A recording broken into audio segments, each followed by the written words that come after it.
छोटरू बड़ समस्ते यही जलखिया खाइबा बहुत पसंद करेंगे। खास कर छुआ मानक एटा बहुत भल लगे। यही जलखिया खाइबा को एते भल लगे कि छुआ माने बाहर फास्टफुड खाइबा ही भूली जिवे। एटा बनाइबा प्रथमे कड़ाई रे 1 टेबल स्पून तेल नहीं जिवे। मुझे सिमेई 150 ग्राम नहीं आप निज अनुसार क्वांटिटी कम बेसी करें। सिमेई को एथिरे ऐड करवा तापर गोल्डन ब्राउन है पर्यंत आम ताको फ्राए करवा। फ्राए है आम ए गरम पानी देबा। मन रखु गरम पानी ही देबे, ठंडा पानी देबे नहीं। एबे आमे आपको 2 ରୁ 3 मिनिट सिझिबाकू देबा। दर्शक बंधु आज रेसिपीटी जदि आपको पसंद आसिबो ताहले वीडियोटी को लाइक और शेयर करेंगे। चैनल जदि नुआ अछंती प्लीज चैनल को सब्सक्राइब कर देबे। सिमेई सिझी गला परे आमे आपको 2 ରୁ 3 थर भल भाबरे धोईकी छणारे छाणी देबा।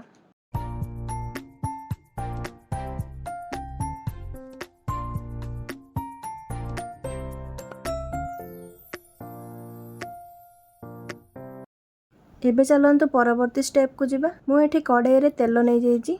एबे आमे अंडा को पकेबा। मुझे 4टा अंडा नहीं आपण चाहे निज अनुसार कम बेसी करें। अंडा को पकेला परे आमे एथिरे स्वाद अनुसार लुण और गोलमरीच गुंड पकेबा। एबे आमे अंडा को भल भाबे गोलाई भाजी नबा। और एटा गोटे हेल्दी रेसिपी।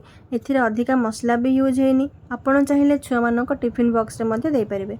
एमती नुआ नुआ रेसिपी देखिबा पई मो चैनल को सब्सक्राइब करबा भूलिबे नहीं। एबे देखंतु अंडा हमर भाजी ही गलानी। एबे आमे आकु प्लेट को बाहर कर दबा।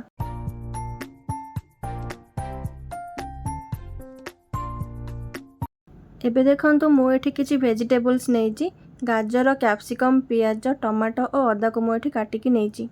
तापरे मु कड़ाई रे 1 टीस्पून रिफाइंड तेल नेली। तापरे हाफ टीस्पून सोरिष फुटिला परे आमे एथिरे पियाज, अदा और गाजर को ऐड करी 2 ରୁ 3 मिनिट जाए लो टू मीडियम फ्लेम रे फ्राए करिबा। आपण चाहिले निज पसंद रो एठी वेजिटेबल्स भी नहीं परिबे।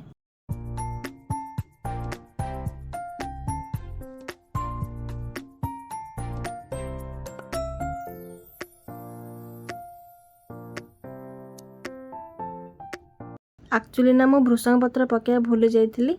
तो जेते बेले आमे सोरिष पकेबा ना सेही टाइम रे ही भृषंग पत्र आमे ऐड कर देबा। तो मु भूल जाइथिली सेति पे एबे मु ऐड कर दोची। तापरे कटा होइतिबा कैप्सिकम और टमाटो को ऐड करी आ 2 ରୁ 3 मिनिट आमे ताकू लो रू मीडियम फ्लेम रे फ्राई करिबा।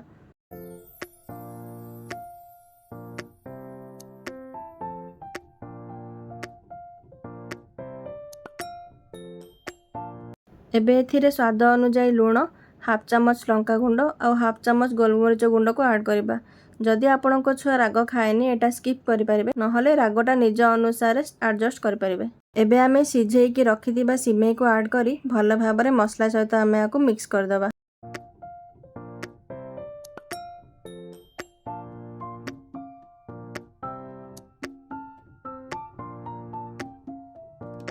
एबे आमे फ्राए करी रखिथिबा अंडा को सिमेई रे देई भल भाबरे आको मिक्स कर दबा।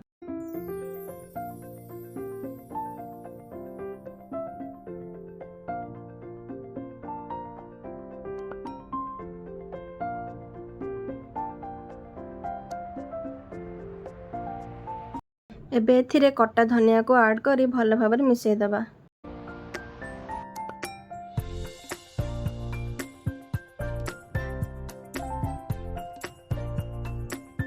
देखंतु आमर एटा एबे रेडी हे गलानी। एबे आको आमे प्लेट को बाहर कर दबा। आपण ए जलखिया को कोनोसी सॉस किंबा चटनी सहित भी खाई परिबे, नहले एमिति भी खाई परिबे। थरे ए रेसिपीटी ट्राए करंतु और केमती लागले मते कमेंट रे निश्चित जणांतु।